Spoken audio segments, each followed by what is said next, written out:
여러분 안녕하세요. 새롭게 유튜브를 시작한 유린이 여의도 펀드매니저 TV입니다. 오늘 어떻게 보면 저에게는 창업가 같은 새로운 어떤 발걸음을 띈 아주 귀중한 날인데요. 특별히 제가 오늘 이 날을 선택한 것은 저의 생일이자 저의 인생의 어떤 새로운 출발점, 각오, 그리고 새로운 세계로 가고 싶은 제 열망을 오랫동안 고민을 하다가 드디어 유튜브를 시작합니다. 저는 여러분들의 좋은 친구, 그다음에 내비게이션과 같은 그러한 역할을 하기를 원합니다. 자, 그러면 우리 여의도 펀드매니저 TV가 어떤 철학을 가지고 어떻게 여러분 앞에 다가갈지 한번 제 생각을 여러분들에게 펼쳐보도록 하겠습니다. 저희 회사 이름은 여의도 펀드매니저 TV입니다. 회사는 아니죠. 어떻게 보면 유튜브를 관리하고 만드는 어떤 저희 얼굴과 같은 창입니다. 그래서 여러분들이 여의도 펀드 매니저 TV를 잘 기억해 주시고 많이 사랑해 주시기 바랍니다. 여의도 펀드 매니저 TV 이름에서도 두 가지 의미가 포함이 있는, 하나는 여의도 속된 표 여의도 바닥에 오래 있었다. 그 다음에 출신이 펀드 매니저다. 현직은 아닙니다. 제가 3월 말까지 현직에 있었고 지금은 투자 컨설팅업을 하고 있습니다. 먼저 여러분들이 저희 여의도 펀드 매니저 TV를 이해하기 위해서는 이것을 운영하고 총괄 책임을 지고 있는 저에 대해서 아셔야 됩니다. 저에 대해서 한 줄의 문장으로 요약해봤는데요. 이보다 더 좋을 순 없다. 유명한 영화 제목이죠. 네. 저는 증권사 애널리스트를 걸쳐서 S자산운용, H자산운용, D자산운용, G자산운용, 최근엔 주린이 투자 컨설팅까지 주로 여의도에서 많은 일을 해왔습니다. 애널리스트부터 시작해서 투자 펀드 매니저 역할을 한 25년, 30년 정도 했죠.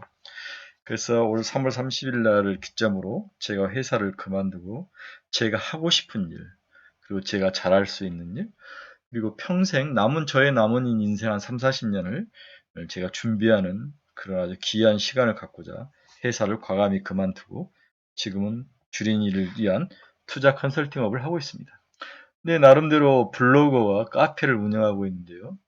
이것은 아주 나름대로 잘 성장해서 좋은 모습으로 지금 많은 친구들이 함께 성장하는 그러한 좋은 방으로 잘 성장을 하고 있습니다.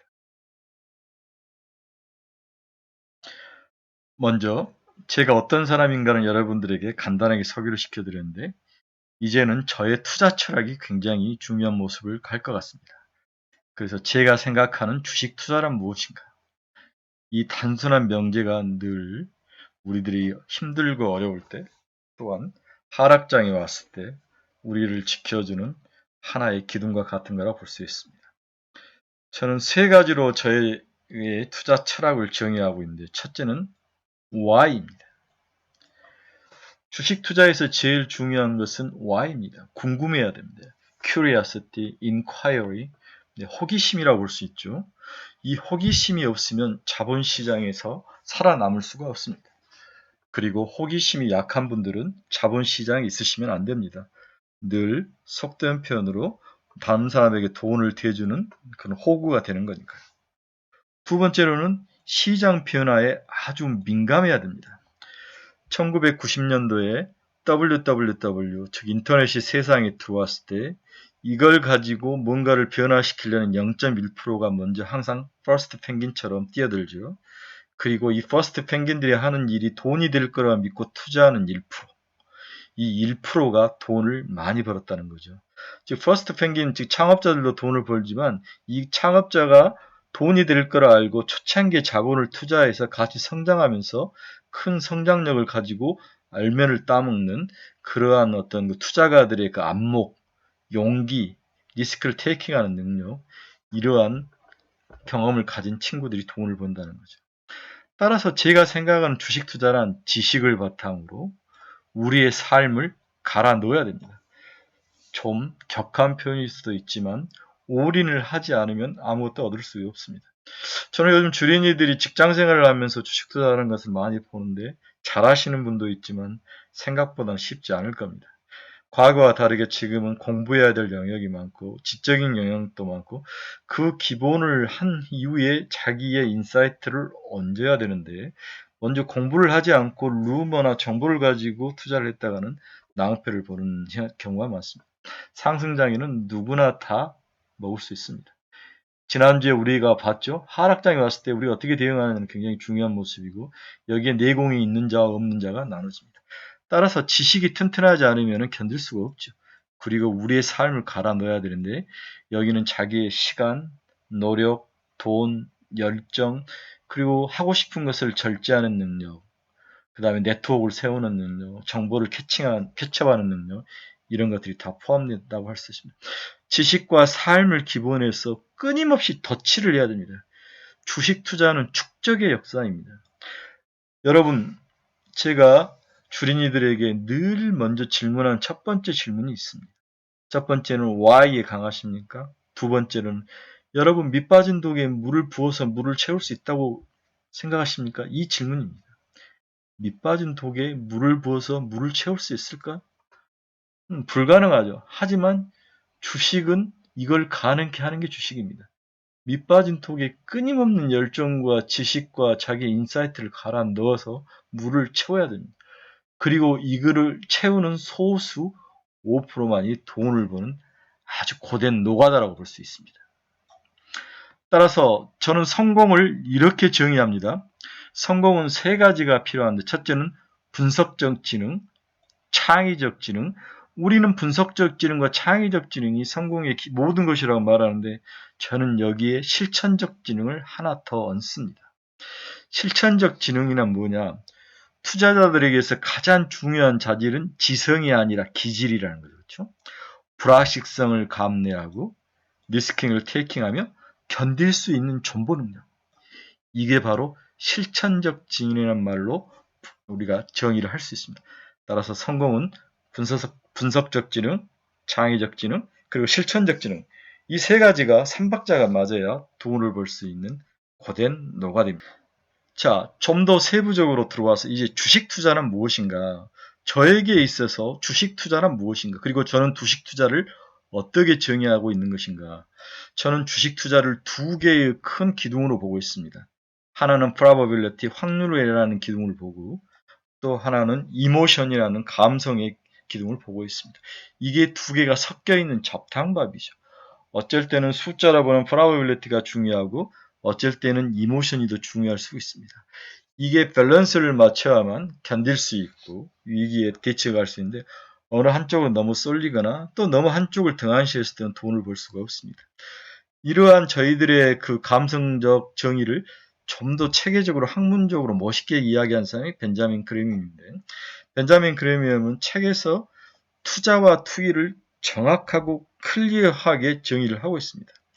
벤자민 그레미에 의하면 투자 행위란 An investment operation is one which, upon through analysis safety of principle and an adequate return 이렇게 정의를 하고 있는데요. 투자행위란 철저한 분석을 기반으로 원금의 안정성과 적정 수익률 이 세 개의 큰 삼각 패턴으로 이루어진다고 볼 수 있습니다. 먼저 기본적으로 철저한 분석이 필요합니다. 기업 분석, 산업 분석, 시장 분석. 두 번째로 이러한 분석을 기반으로 해서 현재 가격이 프라이스가 높냐 낮냐를 가지고 사죠. 만약에 낮다고 생각해서 샀는데도 빠졌을 때는 기다려야 합니다. 그리고 디폴트가 나지 않고 우리가 처음에 생각했던 그 프라이스대로 올 수 있는 그 확신 이게 원금의 안정성입니다. 이건 채권과 다른 원금의 안정성입니다. 그리고 주린이들이 최근에 가장 약한 적정한 수익률 추구. 최근 주린이들은 파는 데 너무 약합니다. 원래 하수들이 매도에 굉장히 약하죠. 매도는 여러 가지가 필요합니다. 자기의 목표 수익률을 정확히 정해야 되고 그게 리즈너블 해야 되고 시장과 또 매칭이 잘 돼야 되고 프랙티스, 연습이 필요합니다. 매도는 연습이 필요합니다. 그래서 주린이들이 최근에 먹어도 팔지 못하고 떨어져도 팔지 못하는 이 어정쩡한 상황에서 굉장히 중요한 포인트가 적정 수익률을 추구하는 행위라고 볼 수 있을 것 같습니다. 따라서 벤자민 그레이엄이 투자 행위를 투기 행위로 정확하게 구분했던 이 영원한 이 명언을 여러분들이 꼭 책상 위에 붙여놓고 가슴판에 붙여놓고 힘들 때마다 나는 이 세 가지를 충족하면서 투자를 하고 있는가 늘 고민해보는 그런 시간이 필요할 거라고 보고 있습니다.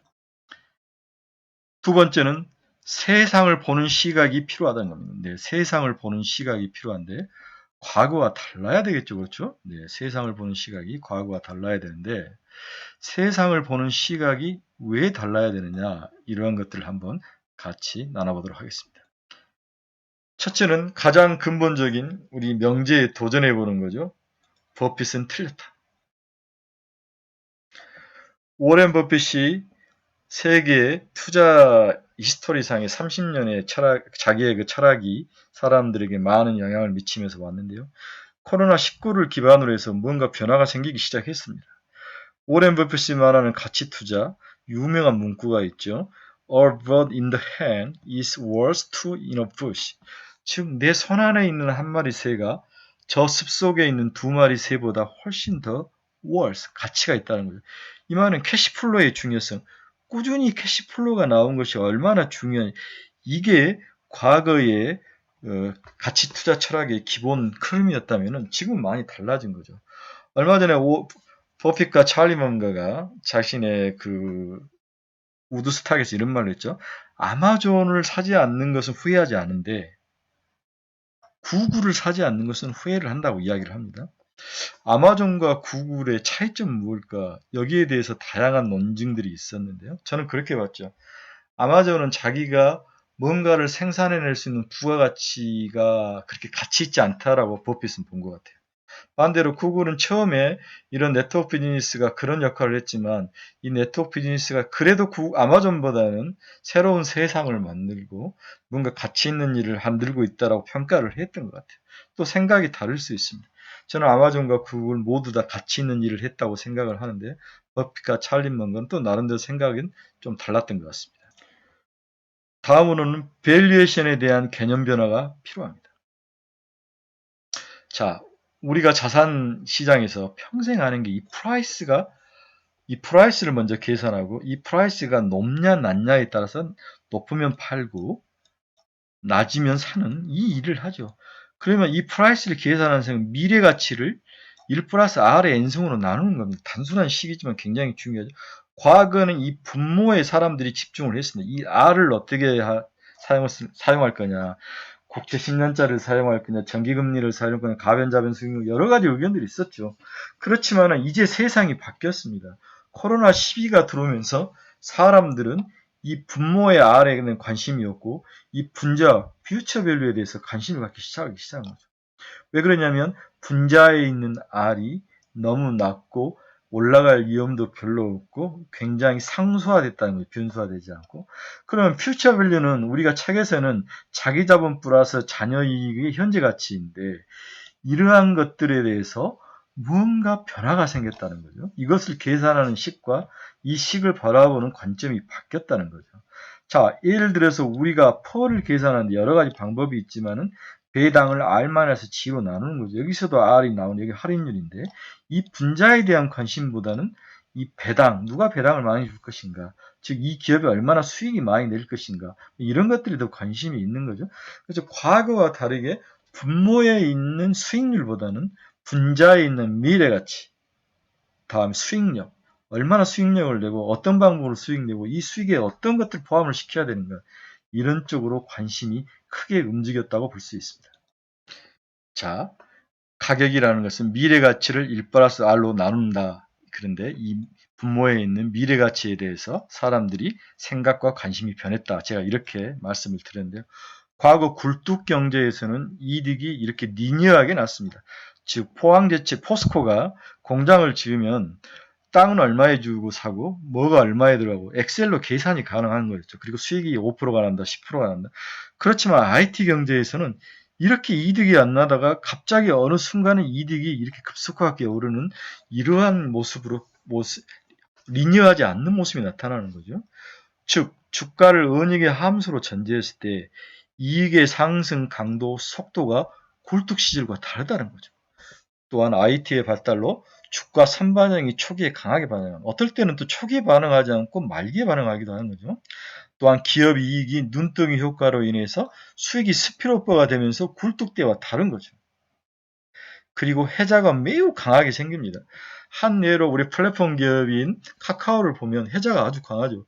이제 우리나라에서는 누가 카카오 같은 걸 만들 수도 못합니다. 만들어도 하지도 않습니다.